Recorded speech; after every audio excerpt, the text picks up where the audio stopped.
Welcome to the Narrowboat that James built. Hope you're well. Thanks for joining me.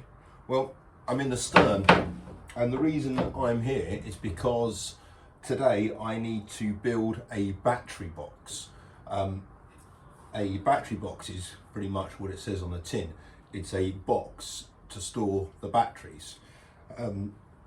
Much like in your car, where you've got the same battery, it's in a mounted position. It can't move anywhere. The reason for it is because obviously there's a lot of weight in those batteries, and in a car, much like a boat, it moves and you can't have those moving at all because they won't stop moving, and obviously there's terminals attached to them. So there needs to be in a battery box. There's lots of kind of things to consider about the actual battery box. The first one is the position of it. So for me, I'm going to have it on the starboard side of the boat, so where I am here. Let me just move my fridge, the contents of my fridge. So it's going to be under here on the swim. There's plenty of space for it to go down here, and it counteracts the weight of the gas on the port side. So that's what it's going to, that's where it's going to be. And it's going to be made mostly out of this stuff here, which is phonolic ply. This is 15mm phonolic ply, or is it 12mm? Might be 12mm. This stuff is extremely hard wearing, it's also extremely expensive. Unfortunately, I don't have enough to do it all, but I've got enough to do the majority of it, certainly the key parts, which is the base and the lid. The sides and the uprights kind of are less important because it's going to have some other structural integrity to it. But that's what I'm going to be using for this, partly because it's leftover and partly because it's going to be outside, and this stuff is designed exactly for that purpose. So that'll be fine. The rest of it will be made out of 18mm ply, and it will be blacked, just to give it some weatherproofing. It'll be treated and then blacked. So that's where it's going to go, and I've got some bits and pieces to put on the battery box, so I'll show you that. These are the boards I'm carving up to build my battery box. So I've got 3 boards. I've measured it all out. I think I've just got enough. This piece here you'll recognise, so I've had to do away with that, but this means I should have enough for the entire battery box without using any 18mm ply, which I have to then black and wait for the paint to dry and everything like that, which means all of this is made of the same material, which is what ideally what I'd like. So this has actually worked out a treat. Well, let's measure it up and cut it firstly. So battery boxes, there is quite a lot to consider with a battery box. As I just mentioned, the location or the position of it is one thing, and how many batteries you're going to have in there, and therefore the size of it. And literally I've just gone to check, now I've had them all cut, I've just gone to check and they're not going to fit in. If I make it as a box, they won't fit in. So I'm going to have to assemble it in a way that I can assemble it here, kind of dry if you like, and then take it apart, put it into the stern area above the swim on the starboard side, and put it back together. So it's just because of all the metal work around there and the ribs, it just won't slide in. It's quite a big battery box. So the battery box is going to contain 5 batteries. So there are 4 leisure batteries and 1 starter battery. You can have any size battery bank you like, but for the power audit I did, and for a slightly kind of future-proofing the boat, because at the moment I probably only need 3 batteries, but in time I will require 4, and I'm always going to need a starter battery, so therefore they're all there in one thing. There are various things to pay attention to with regard to the battery box. The important thing to know is that when batteries discharge, i.e. when they are being used, they give off hydrogen. hydrogen obviously rises, and they're in a box, so you obviously need it to be ventilated at the top to enable air to flow out. But also it needs to be protected by any kind of rainfall or moisture getting in. So what tends to happen is you tend to have a lid which overlaps the actual size of the box, so that rainfall doesn't come in or anything. So that's one important thing, is ventilation in the box itself. The other important things are, there's two bits of kit that I'm basically putting on the box, and that is a simple battery switch, so an on-off switch, an isolator switch. So that will basically turn off all the battery bank, or stop the power going from the battery bank into the boat. So that goes on, and obviously that needs to be in an accessible location. So I'm thinking that will be underneath the step as you go in, or as you go out the boat, kind of straight ahead of you. So that's where that's going to be.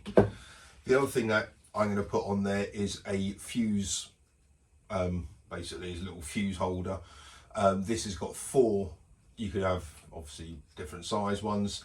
The reason for this is because there are some devices or appliances on the boat which are hardwired to the batteries, i.e. they don't come into the boat, into the main fuse board and then out somewhere else.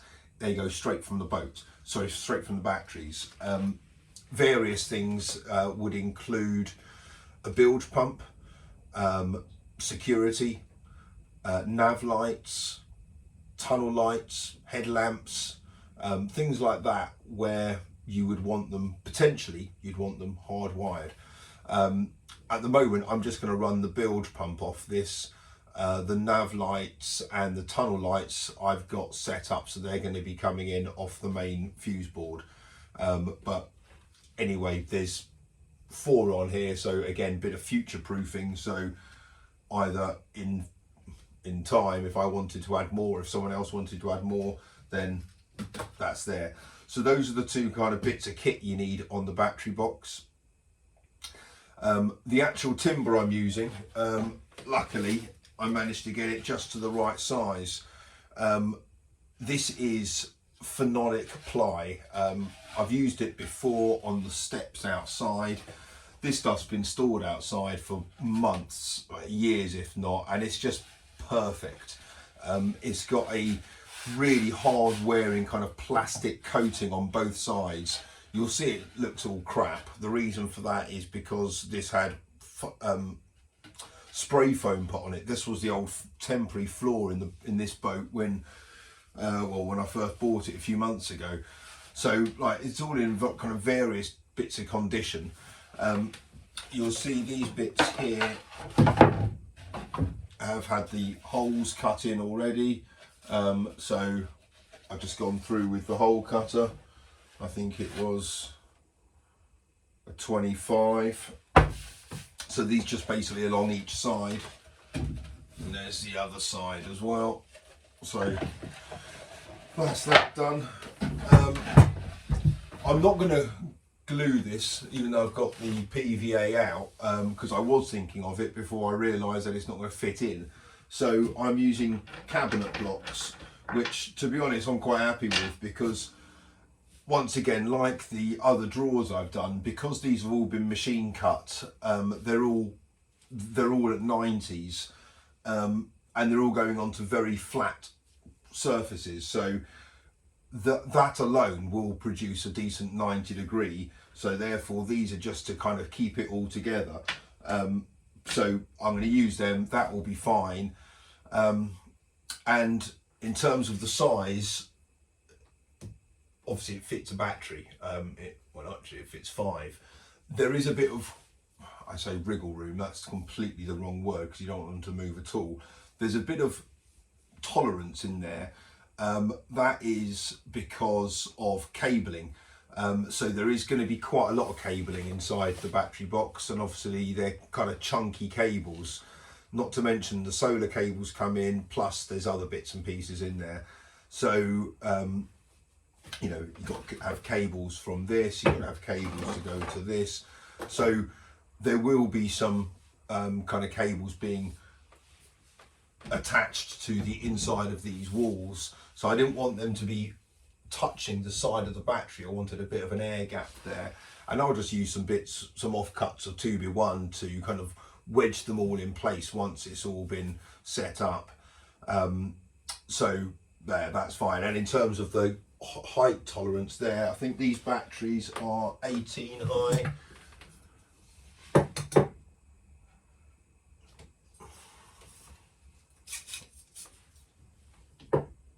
Yeah, so these batteries are 180 mil high, and I've got the height of this at 250. So obviously there are battery terminals which go on here, and I said quite a lot of cables, and you want a bit of gap at the top for the for airflow. So you don't want it to fit in there too snugly. So I've got these at 25, so that kind of gives me a 7 centimeter gap at the top for cables and airflow. So I think I've got the dimensions right, which is just as well, because the offcuts which came off this was hardly anything. So it was just as really fortunate that we got all the bits cut. So I'm now going to put all this together as a box, obviously. It's going to look a little bit like a coffin. And then once it's together, then I'll work out the position and the location for these things.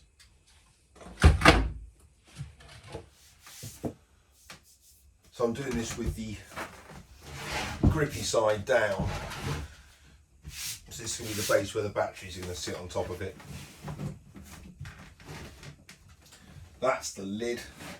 Those are the sides, or those are the ends, and those are the sides. One of these, you'll see I didn't have much choice. This was a bit of an offcut, as you can see. It's not going to make much difference. It's going to add to the ventilation. None of this stuff's going to be particularly none of it's load bearing. As long as the box doesn't move, and it won't do, because that's going to be sitting within kind of welded brackets. That's fine. The batteries won't move within the box. So it's really just to make sure that it's all weatherproofed and nothing can get into it.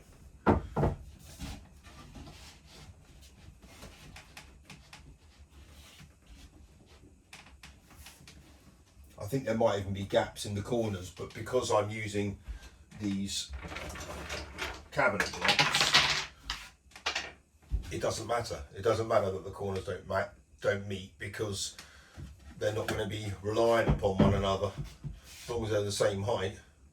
And obviously they're not even the same height in that corner there because of that weird thing.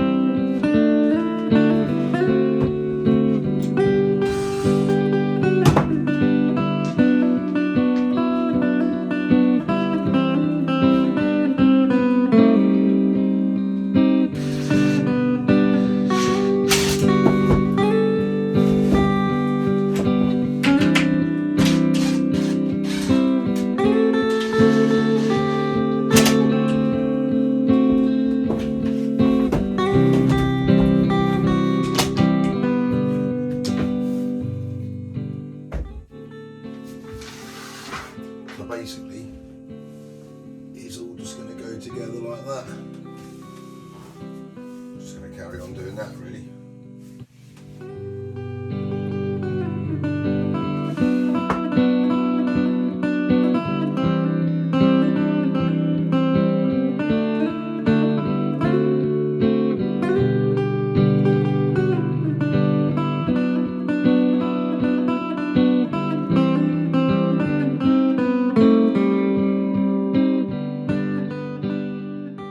Well, this has worked out pretty well.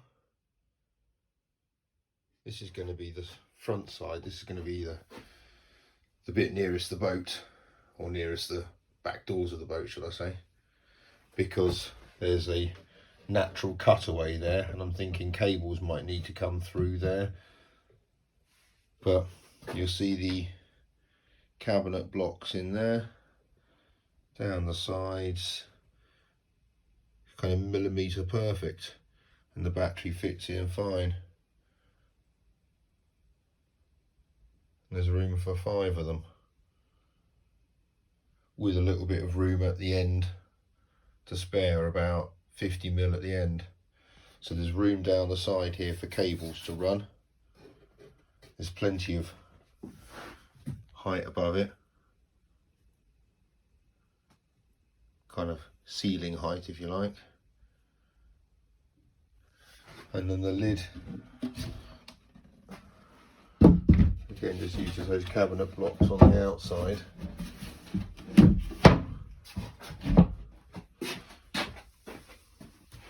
The lid sits on like that.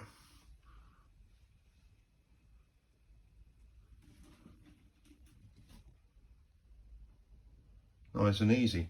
And there's an overhang on this side here, so when I put the isolator switch and the,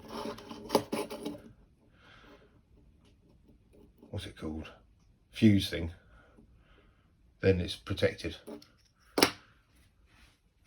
So that's ideal. Right, well, now this is been put together, obviously I need to disassemble it, and then sweet Laura, I need to disassemble it, then put it back together in the engine bay, but that won't take that long. Right, now I need to put in the fuse panel for the which just take blade fuses, so that's going to go kind of there, and then the isolator switch kind of there. So that's what I'm guessing. So there's plenty of room. Actually, I might do it a bit higher up, so there's plenty more room for cables. The idea is cables will come through this board here into there, so a little hole will be drilled there, the cable comes straight into there and then straight back into there again, and then they'll all run through here. So that'll be quite neat. This could actually be on the inside, now I'm thinking about it. Why would that be on the outside? Yeah, that should be mounted on the inside, although there's no room for it. No, it should go on the outside. It's covered anyway, and it's got a little actual cover to it. So as long as I have isolated connector ends, that'll be fine. Right.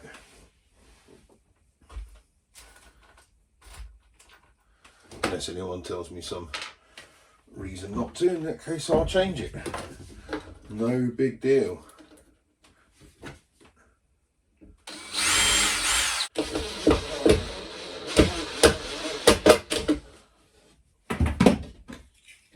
I'm not obviously going to drill the holes out for the cables yet, because, well, there's no need, and just in case it needs to move slightly.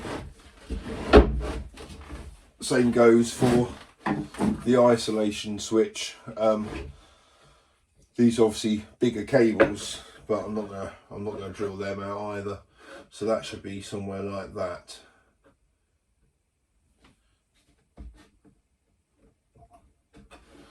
And that takes 4. Oh, that takes 4 long ones as well.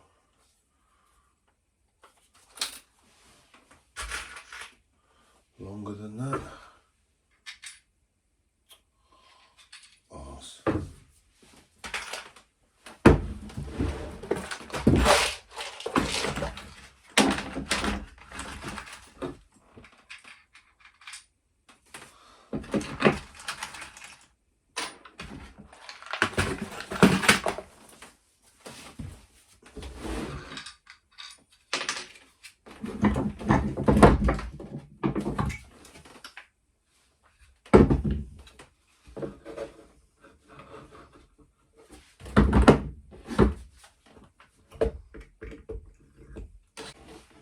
Right, that's all done.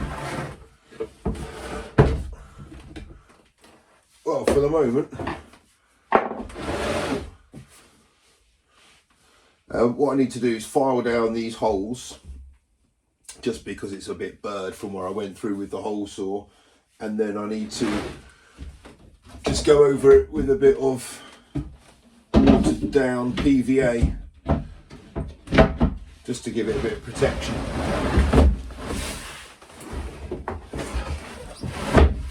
Right there, happy days, that worked well. Right, postman came today.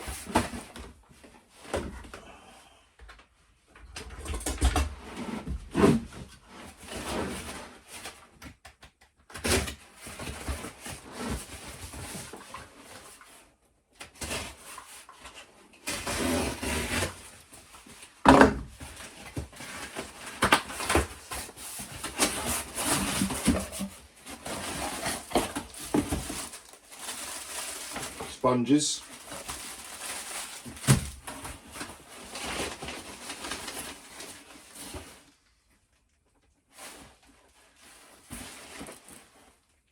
Sponges.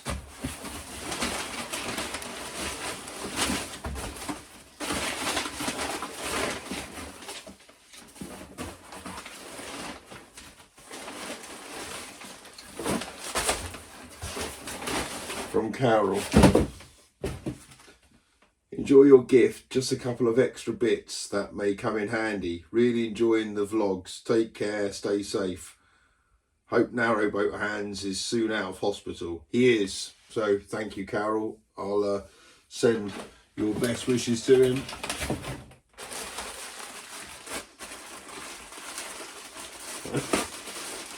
This is brilliant stuff, thank you. I'm not complaining, this is brilliant.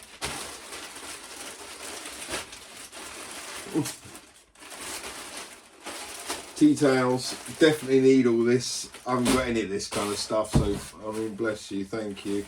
And cloths, and sponges. Well, and now I've got somewhere for it all to live in the galley. This is brilliant. Like a few weeks ago, I'd be like, oh, where am I going to put all this? But now, happy days. Well, there you go. That's how I make a battery box. And yeah, I mean, they're pretty simple things, to be honest, but they just need a few main elements for them to be fit for purpose. And well, I'm hoping that one is. Anyway, until next time, take care. Bye-bye.